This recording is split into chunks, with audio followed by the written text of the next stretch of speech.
Good evening to all of you. आज की इस वीडियो में हम बात करेंगे प्लेसमेंट को लेकर के। प्लेसमेंट क्या होता है और कैसे आरआई में प्लेसमेंट होता है, इस पर हम अपनी बात रखेंगे, क्योंकि आप जानते हैं कि मैं भी एक आरआई का स्टूडेंट रहा हूं और मेरा जो सेशन है वो 2021 से लेकर 23 और वहां से मैंने बीएड भी किया है। मेरे मन में एक सवाल आ रहा था कि बहुत सारे बच्चे की रियल जो एक्सपीरियंस है आरआई में और प्लेसमेंट को लेकर के क्या है, उसको आज हम बात करेंगे। तो साथियों, स्वागत है आप सभी का हमारे अपने इस यूट्यूब चैनल ऑनलाइन नोटिफिकेशन में।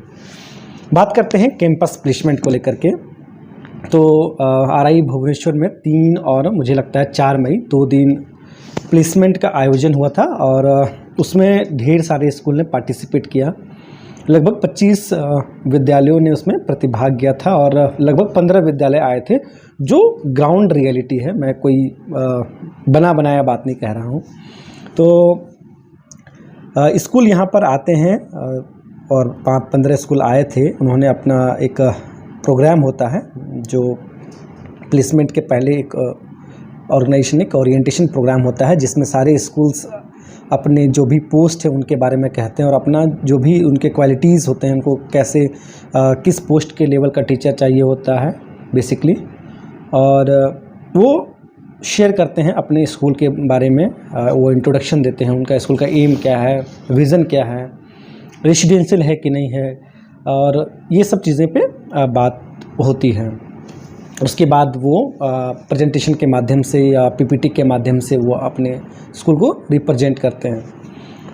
उसके ठीक बाद ढेर सारे रूम जो होते हैं उनको अलॉट किया जाता है। डिफरेंट स्कूल्स जो है प्लेसमेंट के लिए बैठे रहते हैं। उनके लिए आपका जैसे कुछ स्कूल न्यू ऑडिटोरियम, कोई ओल्ड ऑडिटोरियम, कोई रूम अलॉट कर दिया जाता है। इसी बीच मेरा भी क्या एक्सपीरियंस रहा है उसको आपके बीच में साझा करने जा रहा हूँ। मैं स्कूल का नाम तो आपको जो भी स्कूल्स कौन कौन से स्कूल प्लेसमेंट में आए थे, मैं उसका आपको एक लिस्ट दिखा देता हूं, जिससे आपको जानकारी मिल जाएगी कि यहाँ पे किस प्रकार के स्कूल्स आते हैं। लेकिन इससे पहले मैं आपको बता दूं कि आपके मन में भी सवाल होगा कि 25 स्कूल जो है आपको लिस्ट में दिखते हैं। आप जब आरआई भुवनेश्वर का वेबसाइट जब आप खोलेंगे तो आपको कैंपस प्लेसमेंट वाले सेक्शन में जब आप जाते हैं तो आपको दिखाई देगा कि यहाँ पर 25 स्कूल दिखाई देते हैं, 15 ही क्यों आते हैं। एक बड़ा सवाल, क्या प्लेसमेंट 100% होता है कि नहीं होता है, और क्या क्या दिक्कतें आती हैं, इस बार का क्या रेशियो रहा है, पिछले बार का क्या रिकॉर्ड रहा है। बहुत सारे सवाल आपके पास होंगे, मैं जानता हूँ, और ये स्वाभाविक भी है। इसलिए मैं आज आपसे बहुत ही डिटेल्ड वे में बात करने के लिए आपके बीच हूँ। और अगर इन सभी रिलेटेड से क्वेश्चन, अगर आपके पास कोई भी सवाल होगा तो आप हमारे कमेंट, जो भी यूट्यूब के जो कमेंट हैं वहाँ पर आप कमेंट कर सकते हैं। साथ ही साथ और ज़्यादा अगर आपके पास डाउट है तो आप हमारे टेलीग्राम पे सीधा संपर्क कर सकते हैं। जो भी आपकी प्रतिक्रियाएं होंगी उन पर आपको जवाब दिया जाएगा। और अमूमन मेरा यानी कि हमारे इस यूट्यूब चैनल जो ऑनलाइन नोटिफिकेशन आरआई जो है, उनसे रिलेटेड जो भी क्वेरीज हुए हैं, लगभग मैंने कोशिश की है कि सारा आंसर देने का। चलिए आप मुद्दे पर आते हैं कि प्लेसमेंट को लेकर के कैसे कैसे स्कूल्स आते हैं। तो मैं आपको बता दूं कि मैं जो है मेरा हिंदी पेडागोजी और सोशल साइंस पेडागोजी था, और मेरा ग्रेजुएशन जो है वो हिंदी ऑनर्स से हुआ है और मास्टर्स भी मैंने हिंदी से किया है, बीएचयू से। मैं ये सब बातें इसलिए कह रहा हूँ कि यूनिवर्सिटी का कई बार इफेक्ट आपके सीवी पर होता है थोड़ा बहुत। लेकिन अगर आप बीए, बीएड, बीएससी बीएड या बीएड किए हुए हैं और एमएड, ये सभी चारों स्कूल्स जो है वो प्लेसमेंट के लिए बैठे, चारों जो भी डिग्री फाइनल ईयर के जो स्टूडेंट्स हैं उन्होंने वो वहाँ पे बैठते हैं इंटरव्यू में। जैसे मैं एग्जांपल देता हूँ, कोई XYZ स्कूल जैसे हैं, वो क्या करते हैं, सबसे पहले आपको रिटन कराते हैं कुछ स्कूल्स, और रिटन जब आप क्वालिफाई कर लेते हैं, मेरे साथ में बताता हूँ कि क्लोरोफिल एक स्कूल है जो उड़ीसा में स्थित है। उनका इंटरव्यू लेने का जो तरीका था हिंदी विषय को लेकर के, तो उन्होंने सबसे पहले राउंड में जो है उन्होंने रिटन कराया। वो आपको पैसेज दे देंगे और उस पैसेज को आपको क्या करना है, ट्रांसलेट करना है। उन्होंने ये जो आइडिया है वो इस बार तय किया है, हो सकता है कि नेक्स्ट टाइम वो कुछ और आइडिया को ऑप्ट कर लें। तो मुझे ट्रांसलेशन मिला और मुझे ट्रांसलेशन में फुल मार्क्स भी मिला था, तो ये अच्छी बात थी। उसके बाद फिर एक इंटरव्यू राउंड होता है जिसमें 4-5 पैनल्स जो हैं वो बैठे रहते हैं। कई बार आपके सामने उस स्कूल के जो सीईओ होते हैं वो भी आए हुए रहते हैं और जो बहुत अच्छे पर्सनालिटी के होते हैं। वीसी इवन आपका कई बार जो सेंचुरी यूनिवर्सिटी के जो वीसी हैं वो भी आपका प्लेसमेंट ले सकते हैं। मतलब जितने बड़े बड़े जो डेलीगेट्स होते हैं एक तरह से आप कह सकते हैं, उनके बीच आपका यह इंटरव्यू संपन्न होता है और वो लिटरेचर लैंग्वेज को लेकर के वो सवाल करते हैं। बाकी अदर सब्जेक्ट के लिए आप हमारा वीडियो देख सकते हैं जिसमें साइंस के कुछ बच्चे जिन्होंने जो इंटीग्रेटेड के कुछ बच्चे जिन्होंने प्लेसमेंट को लेकर के मैंने वीडियो बनाया है, वहाँ पर आप जाकर के देख सकते हैं। हिंदी से रिलेटेड कोई भी क्वेरी हो प्लेसमेंट को लेकर के आप हमारे पास कमेंट बॉक्स में कमेंट कर सकते हैं। दूसरा स्कूल का प्रोसीजर ये था कि वो सिंपल इंटरव्यू लिए और उन्होंने सेलेक्ट कर लिया कि आपकी भाषा, आपकी बोली, आपके प्रिय साहित्यकार कौन है, इस तरह के सवालात होते हैं। एक तीसरा स्कूल जो है उन्होंने क्या किया, सबसे पहला राउंड में ग्रुप डिस्कशन दिया।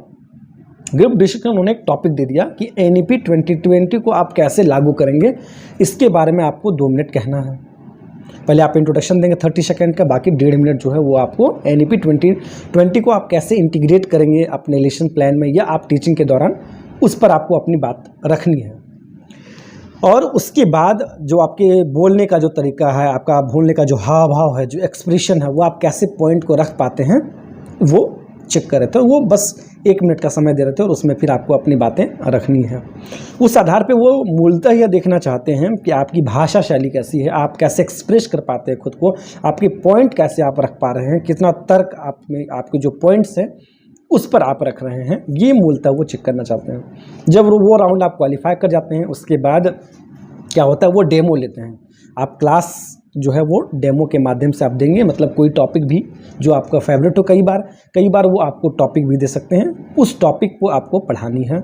एंगेजमेंट, बेसिकली वो एंगेजमेंट फेज देखते हैं। कई बार अगर आपकी बहुत अच्छा रहा तो वो आगे भी आपसे कुछ सवाल कर सकते हैं, ये प्रोसेस होता है।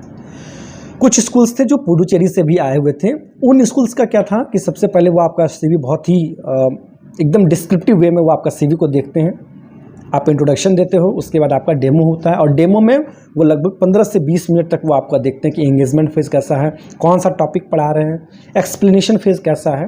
तो वो बेसिकली डेमो जो होती है उसके आधार पर वो आपका चयन करते हैं। तो ये कुछ ऐसे स्कूल्स थे, 3-4 स्कूल जिसके बारे में मैंने बताया कि जिनकी अपनी अपनी एक क्राइटेरिया है सेलेक्ट करने का। तो ये होता है बेसिकली। और मैं बता दूं कि कंटेंट अगर आपके पास ठीक नॉलेज है, साइंस के बारे में मैं कह रहा हूँ या इंग्लिश के लिए या हिंदी या किसी भी सब्जेक्ट के लिए अगर आप प्लेसमेंट में बैठते हैं तो आपका कंटेंट नॉलेज चेक होता है।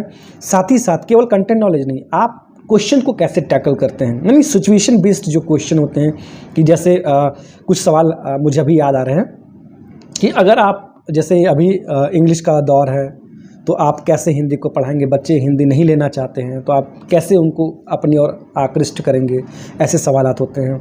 अगर बच्चे 90% 2 बच्चे लाते हैं लेकिन आप देखते हैं कि एक घर में एक मान्यता रहती है कि वो प्रीफर करते हैं कि वो साइंस लें, तो उस जगह पर आप कैसे बच्चे को प्रोत्साहित करेंगे कि वो हिंदी जैसे सब्जेक्ट्स को लो। तो वो बेसिकली वो देखना चाहते हैं कि आपके पॉइंट्स कितने शानदार हैं, आप कितनी अपनी बातें बहुत ही प्रमुखता के साथ या तर्क के साथ कितना कुछ रख पाते हैं, वो देखते हैं। साथ ही साथ भाषा, कई बार आपसे साहित्य से भी सवाल होते हैं कि आधुनिक में कौन से कवि लिख रहे हैं, अभी किन प्रकार की कहानियाँ लिखी जा रही है, किन प्रकार की कविताएँ लिखी जा रही हैं, वर्तमान में कोई कवि का नाम बताइए।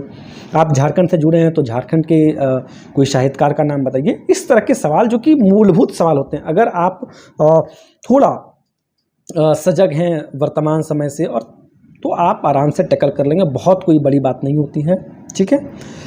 अब दूसरा सवाल जिस पे लोगों का एक प्रश्न रहता है कि सर प्लेसमेंट में कितना कुछ सैलरी मिल जाता है, जो अमूमन आप सभी व्यूवर्स का भी एक मन में कहीं ना कहीं सवाल आता है कि आखिर कितना पैसा मिलता है। तो ये आपके इंटरव्यू पे भी डिपेंड करता है। कई बार क्या होता है, सब्जेक्ट्स पे भी डिपेंड करता है। जैसे कई बार कहीं पे पोस्ट साइंस के जो टीचर की रिक्रूटमेंट अगर फुल टाइम के लिए रखा गया तो वहाँ आपको सैलरी ज़्यादा मिलेगी, 40 to 45 भी चला जा सकता है। अगर आप कहीं पे सिर्फ डे स्कॉलर मतलब 8:30 लेके 2:30 इसके बीच में अगर आप काम करते हैं तो वहाँ पे आपको 35, यानी कि अराउंड ऑफ जो एक क्राइटेरिया होता है वो 35K to 40K होता है। ठीक है, मैं इसलिए कह रहा हूँ। और इसी से जुड़ा एक सवाल जो होता है कि कितने स्कूल्स आते हैं, इतने स्कूल्स क्यों कम आते हैं, अगर इतना ही अच्छा आरआई का नाम है या एनसीईआरटी का नाम है तो और भी स्कूल को आना चाहिए, तो वो क्यों नहीं आती। एक्चुअली सबसे बड़ी बात जो होती है, आरआई का मेन फोकस जो होता है वो सैलरी को लेकर के होता है, क्योंकि बच्चे एक स्टेट से दूसरे स्टेट जाएंगे तो उनके पास सैलरी को लेकर के एक इश्यू होती है। इसलिए क्लियरली वो मेंशन कर देते हैं कि हमारे बच्चे फॉर टीजीटी पोस्ट 35K उनको plus food plus accommodation provide कीजिए, तभी आप हमारे प्लेसमेंट पे आइए, अन्यथा मत आइए। चाहे वो XYZ कितना भी पॉपुलर स्कूल क्यों ना हो इंडिया का, वो मतलब वही एक क्राइटेरिया है। बहुत सारे अच्छे स्कूल्स होते हैं, आप जानते हैं कि प्राइवेट का भी दौर है, तो बहुत सारे ऐसे स्कूल्स होते हैं जो बहुत कम पेमेंट में वो काम करा लेते हैं। लेकिन आरआई सीधा इस बात को कहता है कि अगर आपके पास ये एलिजिबिलिटी क्राइटेरिया, हमारे पास मिनिमम एलिजिबिलिटी क्राइटेरिया ये है, अगर आप इतना पे करेंगे तो ही आप प्लेसमेंट में आए। तो इस वजह से भी बहुत सारे स्कूल्स जो है वो प्लेसमेंट के लिए आरआई नहीं आते हैं। ये सबसे बड़ा रीज़न है। अगर आपको कोई दूसरी बात से अगर कोई भ्रमित कर रहा है कि नहीं आरआई का ऐसा कुछ टैग वैग को लेकर के या ऐसा नहीं है, लोग सिर्फ बहाना बनाते हैं कि आरआई ऐसा है वैसा है, नहीं। मूलतः मैं आपको कहना चाहूँगा कि यही जो सबसे बड़ा रीज़न है ये आरआई नहीं मतलब आने का जो प्लेसमेंट को लेकर, क्योंकि वो सैलरी पे सीधा बात करते हैं, वो स्टूडेंट को जानते हैं, वो बहुत अच्छे क्वालिफाइड होता है। आप जितने भी आरआईएंस से मिलेंगे तो आपको ये चीज़ पता चलेगा। तो मुझे लगता है कि मैंने इंटरव्यू को लेकर के कैसे होते हैं, कितने स्कूल्स आए थे, प्लेसमेंट को लेकर के मैंने बात किया, मैंने सैलरी को लेकर के बात किया। और कोई भी सवाल अगर आपके पास हों तो आप हमारे टेलीग्राम चैनल से जुड़े, वहाँ पर हम जितने भी डाउट्स होंगे कोशिश करेंगे कि आपके डाउट्स क्लियर हों। और इंटरव्यू कैसे फेस करें, खासकर आप अगर हिंदी सब्जेक्ट से जुड़े हुए हैं तो आप सीधा संपर्क कर सकते हैं।